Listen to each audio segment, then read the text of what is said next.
Est-ce qu'on peut accueillir Pasteur Jean-Marie ce matin? Mais juste avant, laissez les enfants quitter. Hop, on va envoyer les enfants, on va permettre aux enfants de pouvoir monter, se rendre avec les responsables. Bonjour à tous. Vous allez bien? Oui? Même s'il fait un petit peu plus froid? Oui? On va jaser parce que ça a l'air que les autres ne veulent pas jaser. Ah là là là là là, je suis content d'être avec vous autres aujourd'hui. Hey, je voulais juste vous revenir sur quelque chose que j'ai complètement oublié. J'avais une note que je voulais donner dans le temps des fêtes, mais j'ai complètement oublié de la donner. Les paniers de Noël. La collecte des paniers de Noël que nous avons fait pour Action a permis d'amasser presque à la dizaine de dollars près, 2500 $. C'est extraordinaire. Félicitations, bravo. Merci de votre générosité à toutes les personnes aussi qui sont avec nous autres en diffusion, qui ont donné à distance. Merci de participer à tout ça. Ça a fait un grand impact. En fait, je ne l'avais pas dit à personne. Je l'avais pas dit à quelques leaders autour de moi. Il y a une des choses que j'avais à cœur. Je me disais, Seigneur, j'aimerais ça qu'on puisse atteindre 2500 $. Et c'était mon objectif, mais j'ai dit, écoute, je ne vais pas dire à tout le monde, pas mettre de la pression sur tout le monde. Mais on est arrivé. Il manquait une dizaine de dollars à peu près pour y arriver, mais moi, je crois qu'on y est arrivé pleinement ensemble. Aujourd'hui, on continue notre série sur Paul qu'on a commencé la semaine dernière, personnage historique central du Nouveau Testament, qui est un des éléments qui a contribué le plus aux écrits du Nouveau Testament. Paul est celui qui a écrit le plus de lettres, le plus de textes dans le Nouveau Testament. Il est l'auteur majoritaire qui a écrit le Nouveau Testament. Beaucoup des lettres que nous lisons sont de Paul, directement de sa main. Et peut-être que vous avez déjà vécu dans votre vie. En fait, j'en reviens. Avez-vous déjà vécu dans votre vie ce genre de moment-là qui a changé votre vie, qui a révolutionné votre vie, qui a changé votre quotidien? En fait, après ça, plus rien n'était pareil dans toutes les décisions que vous preniez, tous les changements dans votre vie. Est-ce que vous avez déjà eu ce genre de moment-là? En fait, à partir de ce moment-là, vous avez su que plus rien ne serait plus jamais pareil. Et c'est le titre de mon message aujourd'hui. Rien ne sera plus pareil. Rien ne sera plus pareil. Il y a ces moments-là dans la vie où puis des fois, on ne le réalise pas alors qu'on les vit. Mais on se rend compte en regardant en arrière que ce moment-là, à partir de tout a été différent. Même si on ne l'a pas vu comme ça, il a eu cet impact-là dans notre vie. Et Paul, comme Paul l'a eu, on l'a vu la semaine dernière, ça m'est arrivé à quelques reprises dans ma vie de vivre ce genre de moment-là, effectivement. Mariage, enfant, oui, bien sûr. Mais il y en a un que je me souviens, et vous avez certainement ce genre d'exemple-là, ça, c'est ce qui fait toujours rire ma famille, ma femme, mes filles, c'est que quand on arrive avec un exemple ou quelque chose, j'arrive toujours à quelque chose qui arrive du champ gauche. Pourquoi tu as pensé à ça? Et une des choses qui m'est venue en tête, qui m'a marqué, c'est un jour, à un moment donné, je me rappelle, quand ils ont commencé à avoir MSN sur l'ordinateur. En fait, l'ancien Messenger. Là. Au début, ça s'appelait MSN Messenger. Là. Puis tu pouvais écrire en temps réel avec quelqu'un à distance de ton ordinateur. Est-ce qu'il y en a qui ont vécu, qui se souviennent de ça? Ce moment, moi, ça m'a marqué, ce moment-là. Et j'étais sous le choc. Je m'en rappelle, j'ai échangé avec mon beau-père. La première personne avec qui j'ai échangé, c'est mon beau-père. Mon beau-père, il connaissait l'Internet, il connaissait ce monde-là. Puis il me dit, oui, tu installes ça dans ton ordinateur, puis tu vois, on va pouvoir se parler. Là, j'étais comme, oui, mais là. Et que là, j'écris, puis il me répond tout de suite. Oui, allô? Puis là, je me disais, ça n'a pas de bon sens. Et tout à coup, ça venait de changer mon quotidien. On pouvait échanger avec la famille en temps réel, là. Je sais que les choses ont changé depuis que les FaceTime, je sais ça. Mais ce moment-là m'a marqué, moi. Il y a eu un impact. Je sais que ma famille, ma femme, mes enfants ils me disent, c'est ça qui t'a marqué. mais ça a été incroyable pour moi. On pouvait même enregistrer des messages vocaux, on pouvait dire quelque chose puis l'envoyer à l'autre. Sauf que c'était à l'époque où on devait se brancher par un modem. Ça faisait ça dans l'ordinateur pour se connecter à l'Internet. Ça arrêtait la ligne téléphonique à ce moment-là. C'est pas si loin que ça. Ça a l'air tellement loin, tellement mon doux. C'est dans le temps qu'on tournait ça à manivelle. Non, c'est pas si loin que ça. Et je pense que vous avez peut-être des meilleurs exemples que moi pour ça. Je l'espère, en tout cas, vous avez des meilleurs exemples. Mais Tu sais, peut-être que pour vous, ça a été un changement au travail. Un changement que vous avez changé de job. Vous avez changé de poste. Peut-être que ça a été un accident que vous avez eu qui a changé complètement la destinée de votre vie ou la perte d'un être cher. Peut-être que c'est un mariage ou un divorce. Quelque chose que vous avez reçu ou quelque chose que vous avez donné. Je ne sais pas, mais à partir de cet événement-là, vous saviez que plus rien ne serait pareil pour vous dans votre vie. Il y a quelque chose qui est arrivé. Tous les aspects de votre vie ont été impactés par ça. Et quand je faisais mon affaire d'MSN tantôt, Messenger, mais c'est vrai que ça a eu un impact dans toutes les sphères de ma vie, autant au niveau personnel que ministériel. Quand je travaillais, je pouvais tout à coup échanger en direct avec d'autres personnes. Ça a eu un impact sur toutes sortes d'aspects de ma vie. Saul, ou Paul, a eu un moment comme ça. Il a eu ce moment-là, lui aussi. Puis on a commencé à regarder ça la semaine dernière dans le premier message. Là, c'est quand même important. Tu sais, des fois, ils disent, c'est pas grave, vous n'avez pas vu l'épisode 1. Là, c'est quand même important d'avoir vu l'épisode 1 pour comprendre un peu la suite des choses. Mais on a été introduit à Saul ou Paul. Si le monde, c'est la première fois qu'il nous écoute. Saul, Paul, c'est le même gars. OK? Paul et Saul, c'est le même gars. Des fois, je mélangeais Saul et Paul. C'est Saul et Paul. Non. Saul et Paul. C'est le même gars. C'est la même personne. Si jamais les gens qui se posent la question, c'est la même personne. Donc, vous n'avez rien manqué de ça. Vous savez que c'est la même personne. On s'est laissé sur le fait que la semaine dernière, où il voyageait vers Damas. Il y en a qui se souviennent, il était sur le chemin de Damas, s'en allait dans cette direction-là. Et là, il y a une grosse lumière qui est apparue. Jésus a dit, pourquoi me persécutes-tu? Puis lui, il a dit, mais t'es qui, toi? Et là, on était rendu à ce moment-là.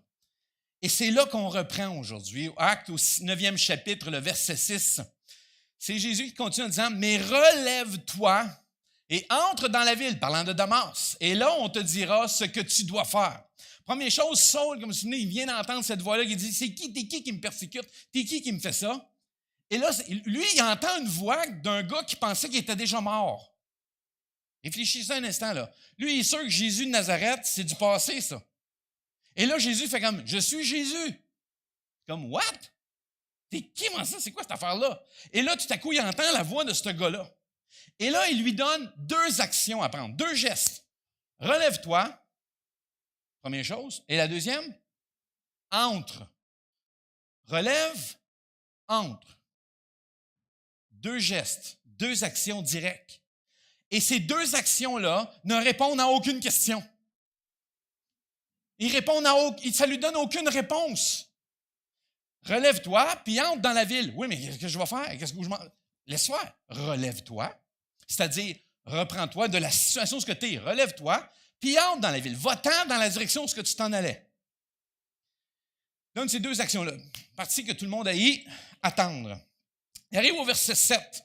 Verset 7, ça dit, les compagnons de voyage de Saul s'étaient arrêtés sans pouvoir dire un mot. N'oubliez pas, il n'est pas tout seul. Là. Ils entendaient la voix, mais ils ne voyaient personne. Eux, ils voient Paul à terre, tomber à bas de son cheval. Ils entendent une voix. Lui Paul, il voit Jésus. Ah, c'est qui? Les autres font comme, ils entendent une voix, mais ils ne voient personne. Les autres sont là, ils sont témoins de ça. Là. C'est comme, c'est quoi cette affaire-là? Qu'est-ce qui se passe? Et Saul s'était arrêté sans pouvoir dire un mot, et ils entendaient la voix et ne voyaient personne. Saul voit quelqu'un, eux autres non. Verset 8. Saul se releva de terre. Il fait ce que Jésus lui a demandé et ouvrit les yeux. Il ne voyait plus rien. On l'a pris par la main pour le conduire à Damas. Donc, on est obligé de, viens, je vais être ton ami guide. Tu sais, je vais être ton chien guide. Je vais être la personne qui va t'emmener. Donc, tu ne vois plus rien, je vais t'emmener. Imaginez, c'est assez flippant pour ses amis. Là.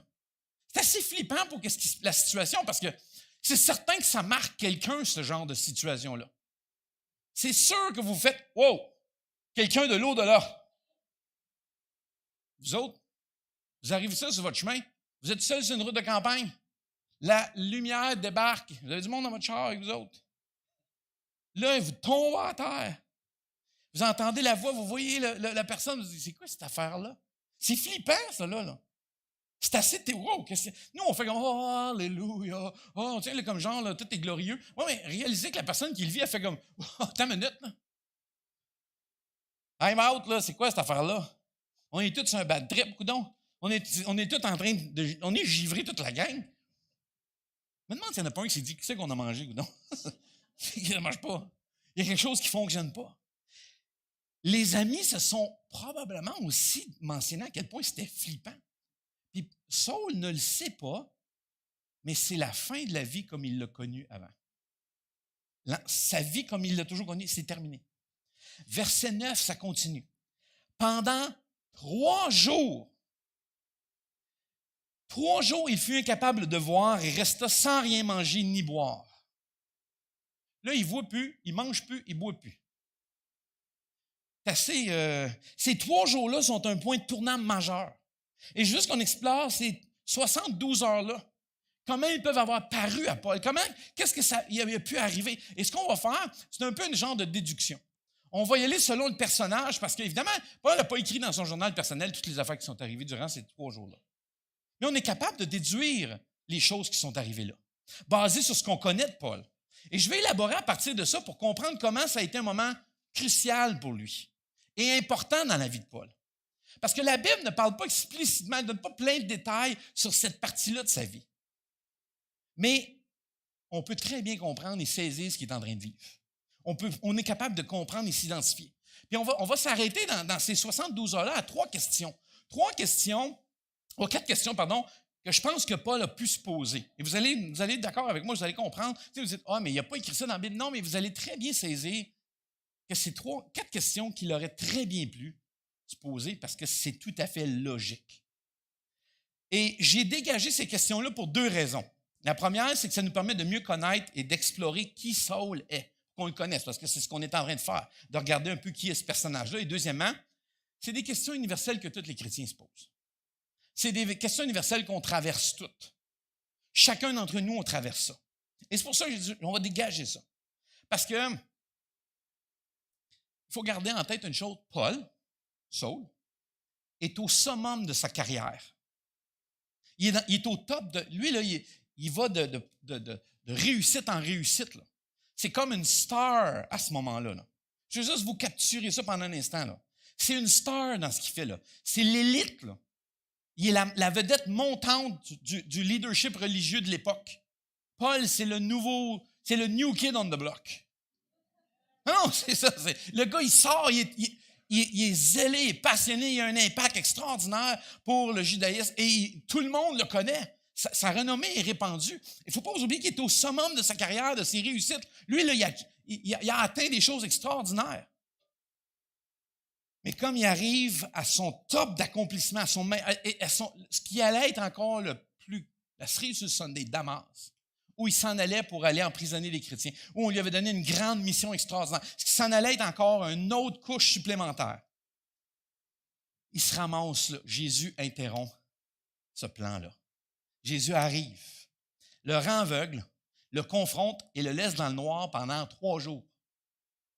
Imaginez ça pendant un instant dans votre vie. Vous vous en allez au summum. Tu sais, au moment où vous piquez, là, vous êtes le meilleur dans ce que vous faites. Là. Jésus arrive, vous rend aveugle pendant 3 jours. Vous dites, qu'est-ce qui se passe? Et imaginez comment ça peut être dramatique. Hey, moi, je m'en vais pas là. C'est pas ça que j'ai prévu. Là. On m'attend à Damas, j'ai un job à faire. Je vais atteindre ça. Et c'est quelqu'un qui va atteindre des objectifs. Il veut réussir. Et tout à coup, il est empêché de faire ça. Son compas ou sa boussole de référence entre le bien et le mal vient d'être complètement chamboulé. Là. Oh, attends une minute, qu'est-ce qui se passe dans ma vie? Là? Qu'est-ce qui est en train d'arriver? Là? En plus d'être rendu aveugle, ça l'oblige à se concentrer sur tout ce qui se passe dans sa tête. Il ne peut plus regarder ce qui est autour de lui. Et là, tout se défoule dans sa tête. Là. Imaginez ça, comment ça roule. Là. Comment ça spinne tout à coup. Là, il est assis. C'est la recette parfaite d'une dépression nerveuse. Non, mais c'est hallucinant. Tu t'attends de réussir une grande réussite dans ta vie. Non seulement tu n'y arrives pas, tu es rendu aveugle, tu es tout seul. Là, tout est chamboulé. C'est qui cette histoire de Jésus-là qui m'a dit que je le persécute? Qu'est-ce qui se passe? Pendant 3 jours, il ne mange et ne boit pas. Donc, ça veut dire qu'il ne fraternise pas avec personne. Là. Il n'est pas en train de jaser avec des gens. Là. Il est en train de réfléchir. 3 jours. Une nuit, c'est long. Je suis sûr que vous avez eu l'expérience. Une nuit, vous mettre à tourner et à réfléchir tout seul avec vous-même. Là. Imaginez 3 jours puis vous ne voyez rien. Plus de référence dans votre vie. Là. C'est pour ça que je veux juste vous amener à comprendre quelque chose par rapport à Paul. Nous, on voit ce côté-là. C'est-tu pas merveilleux, Jésus qui débarque puis qui vient... Un instant, là. Ça vient de tout chambouler sa vie au complet, là. Ce que lui s'attendait à faire. Il est assis là, pensez-y, avec des gens à ses côtés, ses compagnons voulant dire des gens qui l'accompagnent pour aller persécuter et emprisonner les chrétiens, là. C'est ce gang-là qui sont avec lui, là. Ils sont probablement juste à côté de lui. Ces personnes-là qui sont comme, nous, on est venus pour emprisonner des chrétiens puis les tuer. Et Paul, dans sa tête, qui est en train de considérer en devenir un. Imaginez-vous là, tous les dilemmes qui se passent dans sa tête. Et c'est pour ça que je voulais souligner ou sortir 4 questions que Paul s'est probablement posées, que tout chrétien se pose. La première question qui est probablement venue en tête de Paul, la plus flagrante pour moi, c'est celle-ci. Comment ai-je pu me tromper à ce point sur Jésus? Comment j'ai pu manquer ça? OK, je sais qu'il n'a pas écrit ça dans aucune lettre, là, mais il s'est probablement certainement questionné. Comment est-ce que j'ai pu manquer ça, moi? Comment, en étudiant autant les Écritures, en étant autant zélé pour Dieu, comment ça que j'ai manqué Jésus? Comment se fait ça? Parce n'oubliez pas une chose, il avait pris des positions fortes publiquement, lui, par rapport à Jésus. Que toute personne qui se disait pour lui était pour être emprisonnée et tuée.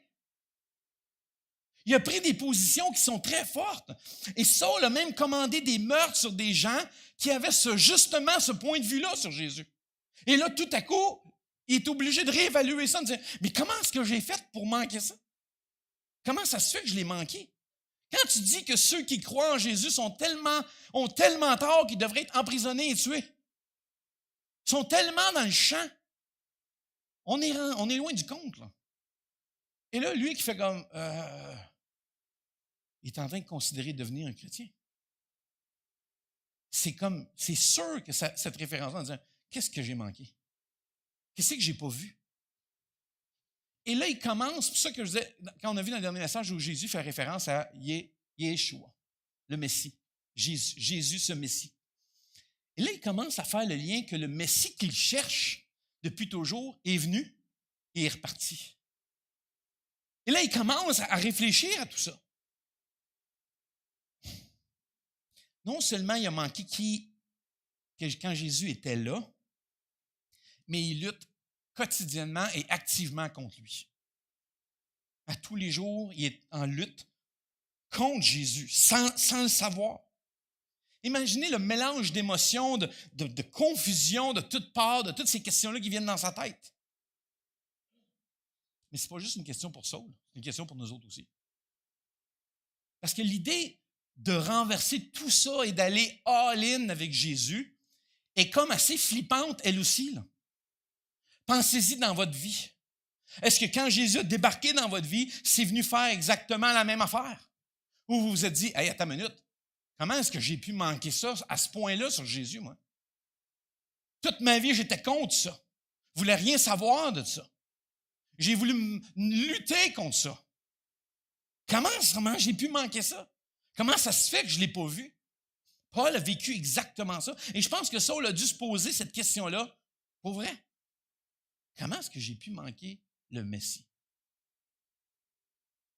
Deuxième question qui s'est peut-être posée, et ce que je pense que plusieurs peuvent se poser, c'est est-ce que les chrétiens m'accepteront un jour? Je suis certain qu'elle est venue assez rapidement, cette question-là. Puis je me dis, c'est pas écrit, mais je suis convaincu, comme déduction, qu'il s'est probablement dit, hey, une minute, là. Moi, j'ai pas juste admis publiquement qu'il y avait tort, ce monde-là. Je les ai fait emprisonner, mais je les ai fait tuer. Si je deviens un chrétien, vont-tu vouloir de moi? Je peux-tu vraiment faire partie de ce groupe-là? Il doit faire face aux gens avec qui il avait fait emprisonner des personnes ou même aux familles des gens qui ont été tués. Il va devoir faire face à ces gens-là. Il ne peut pas juste arriver et dire « Hey, salut, je peux-tu être dans votre équipe, la gang, à cette heure? » Il ne peut pas arriver juste débarquer comme ça. Il ne peut pas juste dire... C'est pas juste une question de demander pardon, mais c'est de réussir à obtenir l'acceptation. Est-ce que je vais être accepté au milieu des chrétiens, moi? Après avoir fait tout ce que j'ai fait, dit tout ce que j'ai dit? Est-ce que les chrétiens vont vouloir de moi? Puis ultimement, il va vouloir avoir la même protection des personnes avec qui il était. Là, tout à coup, les compagnons ne deviennent plus des compagnons, deviennent des gens qui le pourchassent. Ceux qui étaient avec lui. Pensez pendant un instant là, où il se ramasse. Là. Il y a la famille d'Étienne. On l'a vu la semaine passée, Étienne, le personnage. Vont-ils être excités et heureux de le voir arriver? Là? Hey, salut, moi j'ai accepté Jésus, j'espère que ça va bien. Il est fou, toi. C'est tout un dilemme. Il doit arriver au milieu de ces gens-là. Qu'est-ce qui va se passer à la prochaine réunion ou au prochain repas de groupe? Bonjour, je vais vous inviter. On a Paul maintenant avec nous autres ici. Lui qui tuait tout le monde, là. Oui, ce gars-là. Il s'est probablement dit, j'ai fait ben trop de dommages pour être accepté des chrétiens. J'ai fait ben trop d'erreurs. Mais en même temps, il ne peut pas retourner avec son ancien groupe. Son ancienne vie, il ne peut pas y retourner. Les gens qui côtoyaient avant, il ne peut pas retourner vers eux autres. Parce qu'eux autres aussi veulent l'emprisonner puis le tuer. Imaginez, 3 jours pendant, tu ne vois rien puis c'est ça qui se passe. Ça tourne dans ta tête. Je l'ai dit, une nuit, c'est déjà long. 3 jours, 72 heures comme ça. Qu'est-ce que je fais? Où je vais? Qu'est-ce qui va m'arriver? Il ne peut pas aller nulle part. Il peut rien faire. Vous savez, le plus fou, c'est qu'il n'a jamais demandé à vivre ça. Il ne s'est jamais dit, hey, moi, je voudrais vivre quelque chose de. Je voudrais vivre on the edge. Là. Je voudrais vivre vraiment là, le bord du précipice. Là. Moi, j'aimerais ça vivre l'adrénaline dans le tapis. Pas sûr qu'il s'est dit ça. Je ne pense pas que c'est comme ça qu'il a perçu son voyage ou son plan à Damas. Je ne pense pas que c'est ce qu'il s'est dit en disant, moi, je m'en vais à Damas, moi, on va vivre quelque chose d'extraordinaire. Non, lui, il s'en va pour un succès religieux. Où il va réussir, dans sa tête, à arrêter le christianisme. Qui n'est pas le christianisme, à l'époque, la voix, ça s'appelait la voix, là. Pas la voix, là, mais pas la voix télé, là. C'était pas encore là, c'était pas encore cette voix-là. La voix, le chemin, là. Et les chrétiens, bienvenue.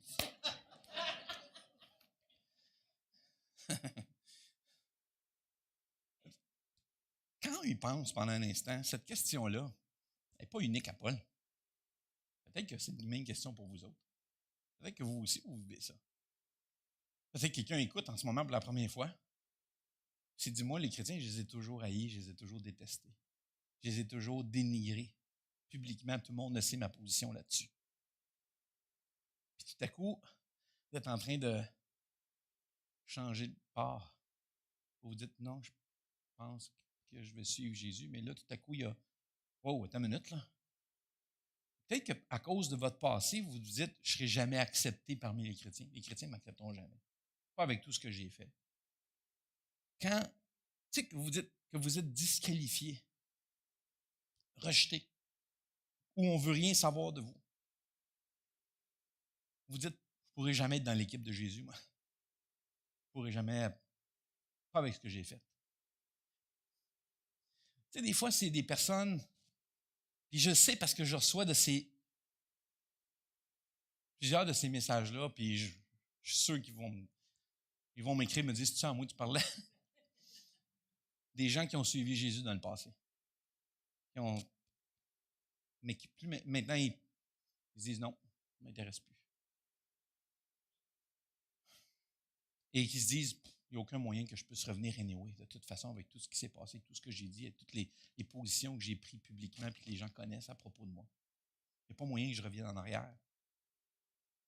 Et là, tu es pris dans une direction puis tu penses qu'il est impossible de pouvoir arranger ça. Je veux juste que tu vois à quel point Saul est un exemple de ce que Dieu peut faire avec une personne qui décide de se tourner vers lui.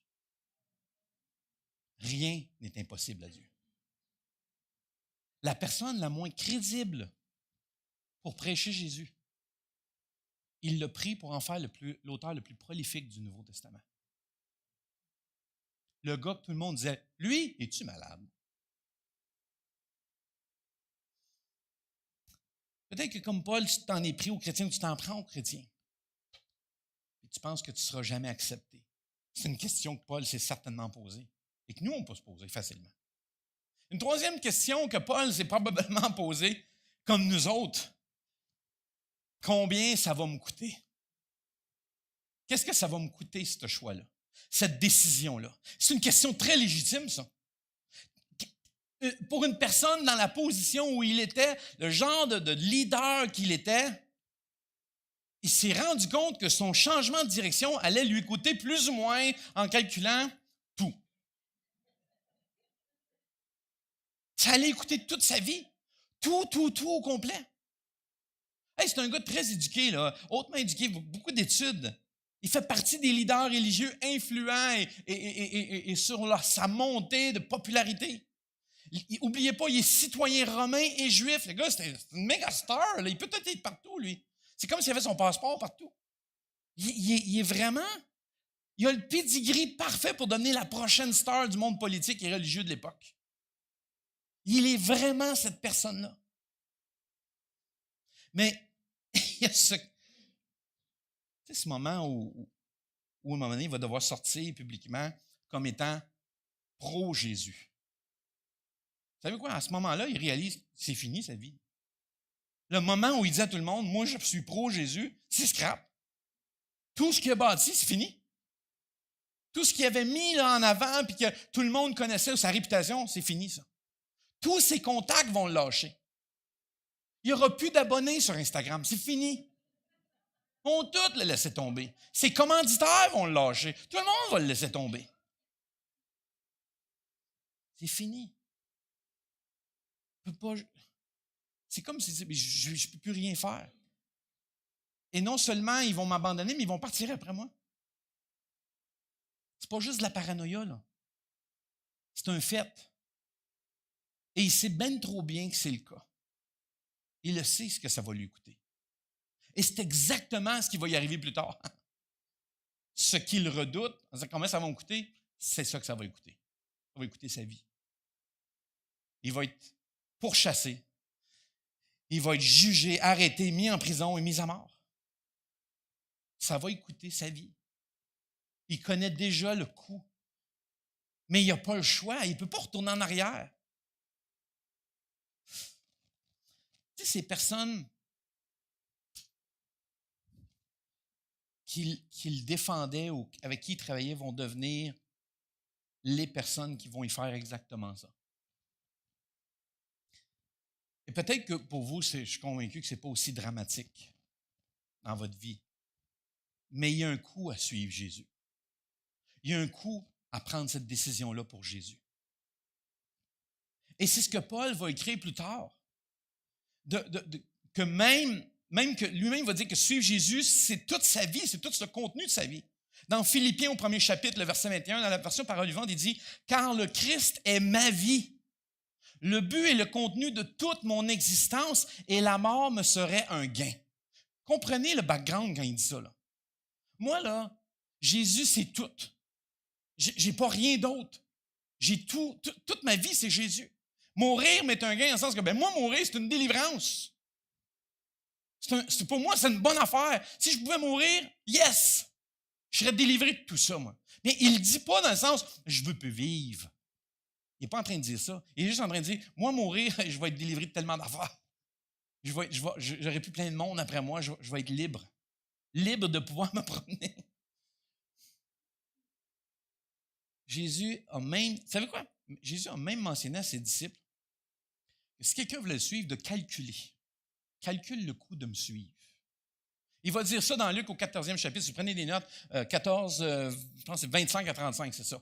Dans Luc 14, 25 à 35. Où Jésus va mentionner ça à ses disciples.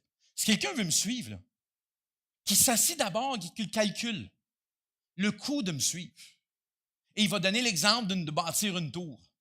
Si quelqu'un veut construire une tour, qu'il s'assoie d'abord et qu'il calcule s'il peut en finir, s'il peut se rendre jusqu'au bout.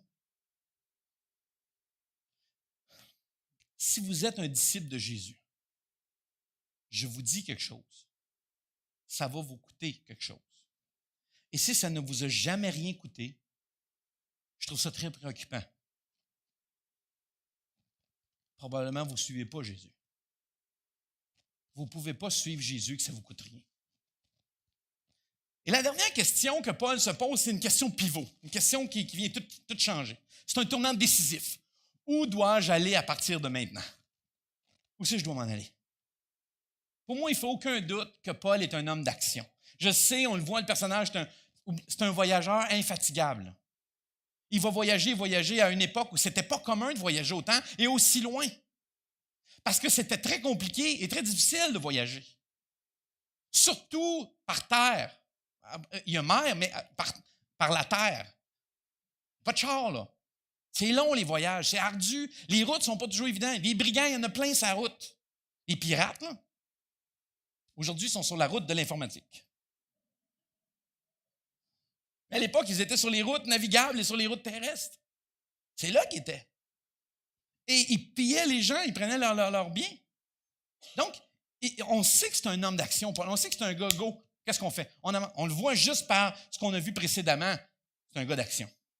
Je suis certain qu'il va se dire, mais c'est quoi la prochaine étape? Qu'est-ce qu'il faut que je fasse? À partir de maintenant, je m'en vais où avec tout ça, là? C'est quoi la prochaine action que je dois prendre? Qui dois-je aller voir? Où est-ce que je dois aller? Qu'est-ce que je dois faire? Et Dieu va lui donner des instructions très, très claires. Par un homme qui va apparaître dans l'histoire, qui arrive dans notre histoire, qui s'appelle, il y en a qui ont peut-être déjà lu, il y a un gars qui débarque dans l'histoire et qui s'appelle, il y en a qui le connaissent, Ananias. Pas Ananas, Ananias. Pas même gars, pas Pineapple. C'est pas lui. Dans Actes, au 9e chapitre, le verset 10, ça continue en disant, il y avait à Damas un disciple appelé Ananias. Le Seigneur lui apparut dans une vision et lui dit, Ananias, il répondit, me voici Seigneur. Moi, ça me trouble de voir toujours ça dans la Bible. Hein? Le Seigneur apparaît à quelqu'un, ils font, ah ouais, me voilà. T'es pas troublé? Moi, il débarquerait dans la chambre, dans mon bureau, je dis, oh, attends une minute. Je suis pas sûr que je suis le coup, je dirais, me voici, me voilà. Je serais plutôt, t'es qui, toi? C'est quoi cette affaire-là? Qu'est-ce qui se passe ici? Me voici, Seigneur. Et là, il va aller au verset 11. Le Seigneur lui dit, tu vas te rendre tout de suite dans la rue de droite. Ça, c'est pas la rue à droite, c'est le nom de la rue de droite. Et dans la maison de Judas. Demande un homme de Tarse appelé Saul. Il prie en ce moment. Je comprends, c'est sûr. Il cherche à comprendre. Il est en train de prier, va le voir. Verset 12. Et dans une vision, il a vu un homme, Saul qui est en train de prier, il dit, dans une vision, il a vu un homme appelé Ananias qui entrait poser les mains sur lui afin qu'il puisse voir de nouveau. Hey, c'est génial, merci. Dieu dit ça. Hey, Ananias, c'est un gars qui vit à Damas. Jésus vient lui parler, un petit peu comme à Saul, sauf que lui, il continue à voir par la suite, il ne devient pas aveugle. Là. Et il reçoit une série d'instructions. Va dans la rue de droite, dans cette rue-là, va sur la main, va voir la maison de Judas. Donc, ça amène, il y a une maison, c'est la maison de Judas. Ça doit être quelqu'un d'assez connu, quelqu'un qu'on connaissait déjà. Parce que son nom, par son nom, on en déduit qu'il est juif. Judas, c'est un nom hébraïque, c'est un nom juif. Donc, on en déduit que c'est probablement, les amis de Saul l'ont probablement amené là parce que c'était un refuge ou un endroit qu'il connaissait. Donc, chez Judas, pas un chrétien, là. Pensez-y, là. Judas, c'est probablement un des alliés des amis de Paul. Ils s'en vont là. Là, c'est une déduction que je fais, évidemment, parce qu'on le voit bien. Et là, Ananias probablement dit, « OK, Dieu, je récapitule. Tu veux que j'aille chez un gars qui est contre les chrétiens pour aller demander de prier pour un des gars qui veut tuer tous les chrétiens? Est-ce que j'ai bien compris? Moi, j'aurais probablement demandé une validation. C'est vraiment ça, Seigneur, que tu me demandes. Là, juste avant de partir, là, je veux juste vérifier. En fait, probablement, Dieu il a dit, va faire ça, mais il n'a pas demandé s'il y avait des questions. Verset 13, Ananias répondit, Seigneur, de nombreuses personnes m'ont parlé de cet homme et m'ont dit tout le mal qu'il a fait est fidèle à Jérusalem. Tout le mal qu'il a fait. Je n'ai entendu parler, moi, Dieu. Et lui, là, le gars, verset 14, il continue, puis il dit, il est venu ici avec le pouvoir que lui ont accordé les chefs des prêtres d'arrêter tous ceux qui font appel à ton nom. On voit qu'Ananias is back. Là. Il est en train de se dire, garde Dieu, oui, je comprends ce que tu dis, mais ce gars-là, je l'ai entendu parler. Je sais, je l'ai entendu dire, puis c'est pas par Facebook, Instagram, puis tout ça. LCN n'existe pas, il n'y a pas rien de ça, là. Les chrétiens à Damas sont probablement en mode bunker. Ils sont probablement tous allés acheter le papier de toilette qui existait pour aller se cacher en quelque part. Ils sont partis se cacher. Ils ont eu peur. Non, mais ils sont en mode bunker, le gars. Hey, m'en saisis un instant. Le gars, ils savent qu'il s'en vient en ville. Ils sortent pas, là, Kumbaya, là. Ils sont pas dans la rue, là, en train de... Ils se cachent, là. Non, mais vous comprenez? Ils se cachent, ces gens-là, là. Ils ont peur.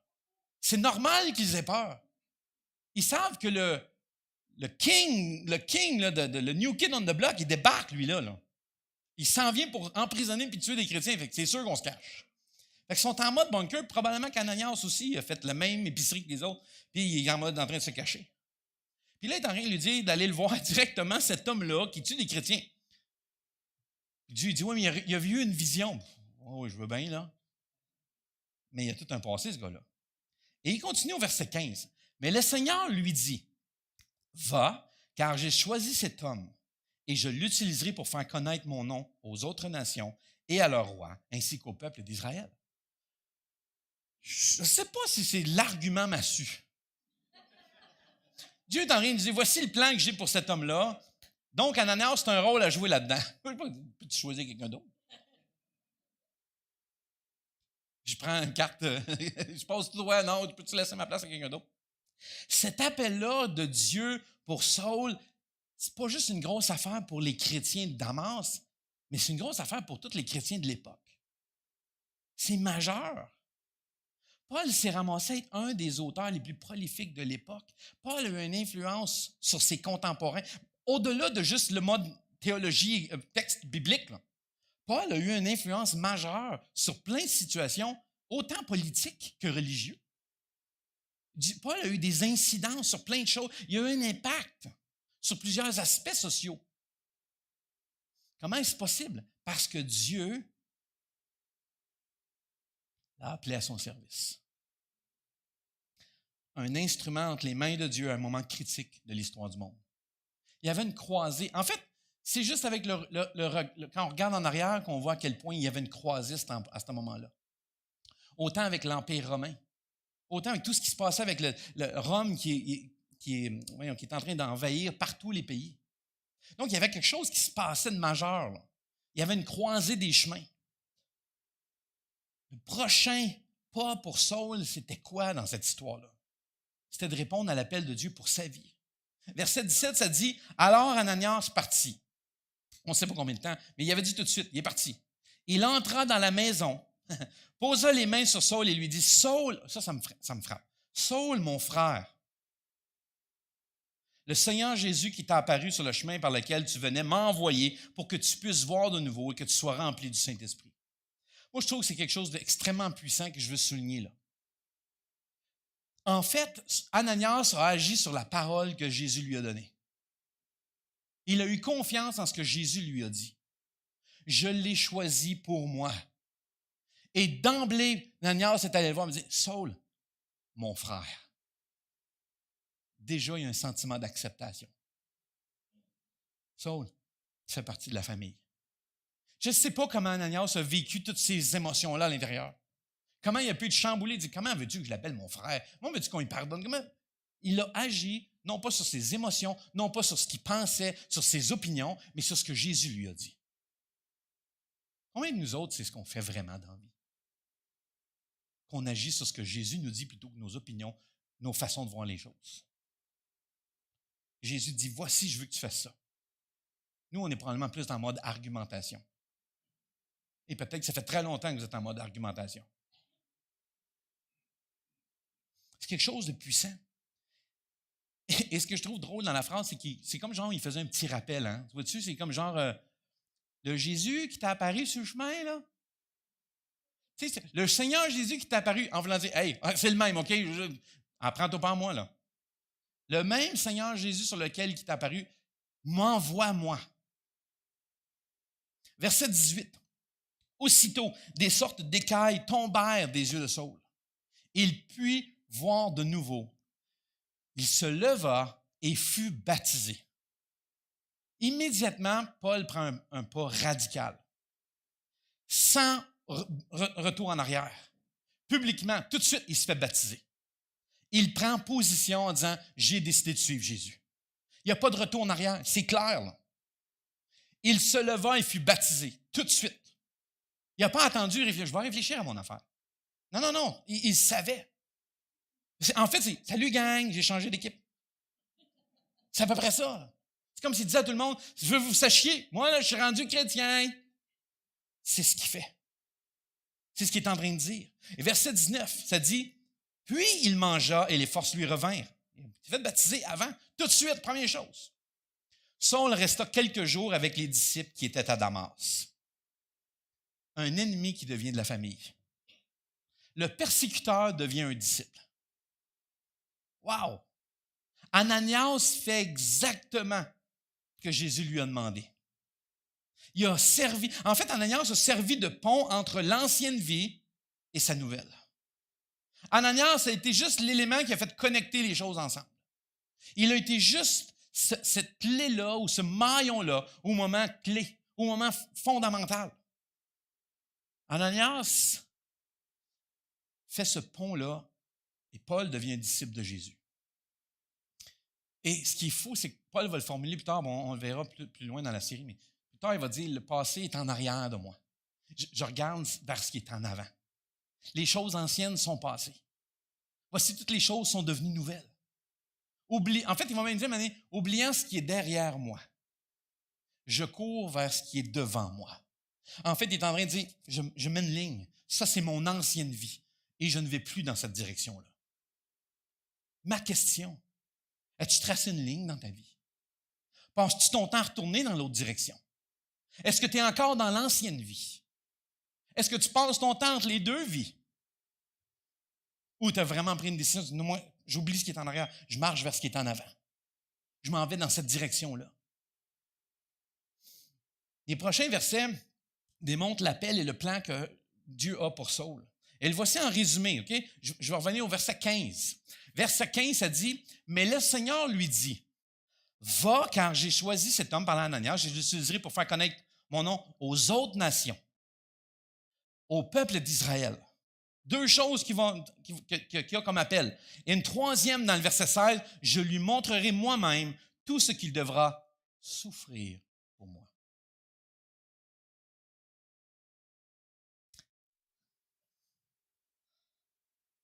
C'est dans ces versets-là qu'on trouve notre structure de toute la série sur Paul. Basé sur cet énoncé-là de vision, de mission que Dieu a pour Paul. Mais qu'est-ce qu'il y en est pour vous? Pour vous autres, c'est quoi? C'est quoi la prochaine étape pour chacun d'entre vous? C'est quoi votre prochain pas? Et pour accélérer le processus aujourd'hui, là, vous attendez pas de recevoir une visite d'Ananias qui va débarquer chez vous, là. Je vous dirais aujourd'hui, et quand je préparais ce message-là, j'ai écrit ça, je disais, on ne va pas s'attendre à voir Ananias. Dieu me donnait ce message-là. Considérez ce message comme votre Ananias à vous. Comme une parole venant de Jésus. Et je vais terminer avec deux questions ce matin. Pour vous. La première, avez-vous déjà eu votre moment? Le moment que Paul a vécu. N'avez-vous eu un dans votre vie? Je veux dire, est-ce que vous avez eu ce moment dans votre vie et en regardant en arrière, vous pouvez dire que ce fut un changement de direction dans votre vie? Avez-vous placé votre foi en Jésus, pris cette décision-là de le suivre, d'être son disciple, de lui obéir malgré le coût que ça coûte? Ce n'est pas une décision prise à la légère, là. Si oui, vous avez pris quoi comme action pour répondre à l'appel? C'est quoi concrètement ce que vous avez décidé de faire ou vous devez faire pour répondre à cet appel-là? Dernièrement. Vous savez, on a plein de petits groupes. Et vous savez, une des choses que Jésus a demandé à chacun, faire des disciples. C'est à vous autres, je parle. Faire des disciples. De s'impliquer, de servir. Avez-vous déjà été baptisé? Si vous n'avez pas été baptisé, vous pouvez le faire. On a des cartons derrière. Vous allez prendre cette décision-là. Écrivez. On va faire un baptême. Répondre. Vous formez pour l'appel que Dieu a pour vous. Si vous n'avez pas encore eu ce moment-là, ben, on le donne à tous les dimanches, on donne l'opportunité le plus souvent possible de répondre à cette occasion-là, à cette opportunité-là. Et après la réunion, si vous voulez, à la porte derrière, l'équipe va être là de connexion pour prier avec vous. Si vous voulez prendre cette décision-là, on va vous attendre. Et deuxième chose, ce n'est pas une question, c'est de vous faire réfléchir à quelque chose. Pour chaque Paul, il y a un Ananias. Oui, Paul est le gars qu'on parle souvent puis qu'on voit, mais Ananias est tout aussi important dans le plan de Dieu. Ananias est une clé dans le plan de Dieu. Ananias, malheureusement, des fois, on se dit, mais moi, mon rôle n'est pas si important que ça, donc je ne suis pas sûr, c'est pas grave si je ne réponds pas, quelqu'un d'autre va le faire. Vous êtes tellement dans le champ. Mais vous vous plantez, mais tellement. En fait, vous êtes en train d'insulter Dieu en faisant ça. Parce que si Dieu croit bon que c'est vous qui êtes l'élément, puis vous vous dites, moi, je pense que ça ne vaut pas la peine, vous êtes en train de dire, Dieu, tu n'es pas si fort que ça. Tu n'es pas si intelligent que ça. Ton plan est faible. En fait, c'est pour ça que je dis, c'est une insulte à Dieu de dire que son plan n'est pas bon. Ou de dire, je ne suis pas sûr que moi, j'ai besoin de répondre à l'appel. En fait, vous êtes tous appelés. Il n'y a pas personne qui peut dire, moi, je ne le suis pas. En fait, dès que tu décides de suivre Jésus, tu es appelé à servir, à faire des disciples, à te former pour l'appel qu'il a pour toi, à te préparer à ce qu'il veut faire avec toi. Ça fait partie de c'est implicite, ça fait partie du plan. Ce qu'on doit prendre à son sujet, c'est qu'Ananias n'a pas fait tant de choses que ça. Mais ce qu'il a fait, il l'a bien accompli.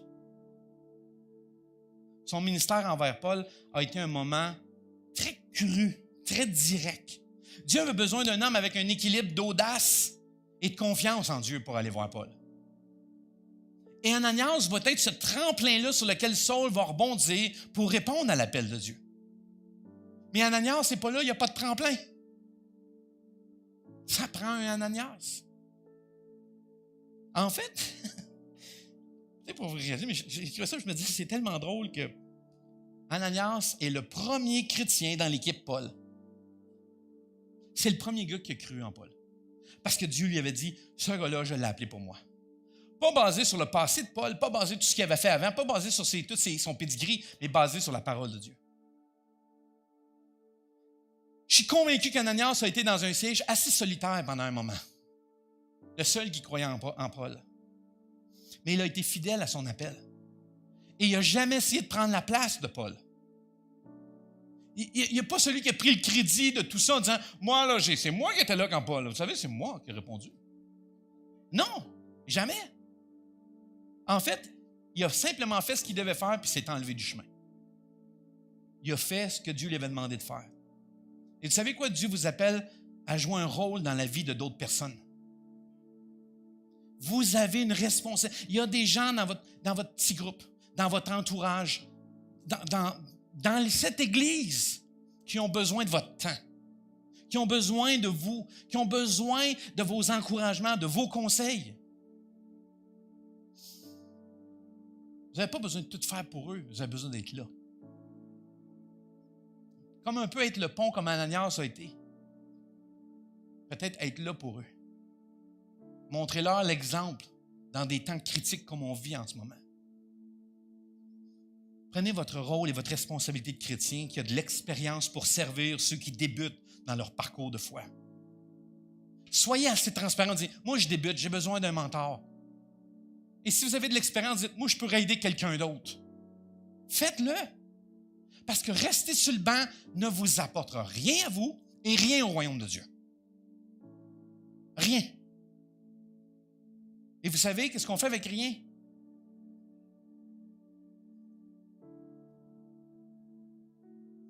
Qui c'est qui Dieu place sur votre chemin pour être une influence dans votre vie? Qui c'est qui Dieu place sur votre chemin pour que vous soyez une influence pour leur vie? On va terminer en prière. J'aimerais juste que vous puissiez vous lever un instant. On va terminer. Je voudrais prier pour que Dieu puisse se révéler à vous aujourd'hui. S'il ne l'a pas encore fait, si vous n'avez jamais eu cette opportunité-là. Après la réunion, j'aimerais que vous puissiez venir à la porte. On va prier avec vous. Mais si vous l'avez eu ce moment-là dans votre vie, je veux prier pour vous. Pour que Dieu se révèle à vous. Peut-être que vous dites, moi, je n'ai pas eu cette révélation-là. Ah ouais? J'y demande. Et si vous êtes assez willing, assez volontiers, savez-vous quoi? D'ici à la fin de la journée, il va vous être révélé à vous. Vous allez déjà savoir ce qu'il veut. Seigneur, on est reconnaissant pour ton amour, pour ta grâce, pour ton pardon, comme tu as démontré dans la vie de Paul. Seigneur, comme Paul a reconnu cette importance-là dans sa vie de ton pardon, de ta grâce. Et on est reconnaissant et on sait, Seigneur, à quel point c'est important de se tourner vers toi, demander pardon, d'être reconnaissant de cet amour et cette grâce-là que tu nous donnes. Seigneur, je prie pour ceux qui n'ont pas encore eu un moment comme Paul. Seigneur, que tu te révèles à eux d'une manière claire, comme tu l'as fait pour lui. Qu'ils puissent, Seigneur, partager aux autres ce moment-là qu'ils ont expérimenté en disant, j'ai vécu ce moment, je sais, Dieu m'a appelé à son service. Seigneur, pour toutes les autres personnes qui ont peut-être déjà expérimenté ce moment-là, mais ça fait longtemps. Peut-être qu'ils ont oublié cet appel-là. Peut-être qu'ils l'ont mis de côté. Seigneur, je ne connais pas les plans que tu as pour chacun d'eux autres. Mais ma prière est que tu leur montres clairement. Et que personne ne puisse le manquer dans sa vie.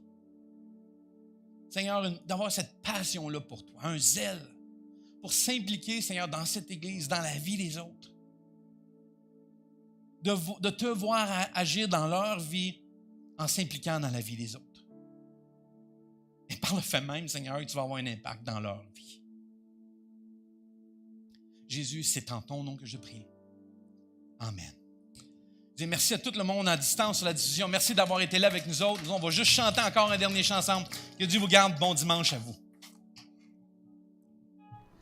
Et merci d'être resté jusqu'à la fin avec nous. J'espère que vous avez été encouragés, ressourcés et informés à travers ce qui a pris place dans les derniers instants. Si vous avez des commentaires, vous avez des questions, vous avez besoin d'informations, vous pouvez toujours le faire à travers le chat qui est là, les commentaires sous les messages ou encore nos médias sociaux. Et aussi, la meilleure manière, c'est à travers les adresses courriels qu'on va vous présenter dans quelques instants. Mais si vous avez l'occasion de pouvoir planifier des traits avec nous autres en présentiel pour la prochaine réunion, ça nous ferait vraiment plaisir de pouvoir vous saluer et de partager ces moments-là avec vous. Donc sur ça, vous pouvez toujours utiliser nos adresses courriels qui apparaissent maintenant à l'écran. Et je vous souhaite une bonne semaine. Au nom de l'Église, que Dieu vous garde. Bye bye.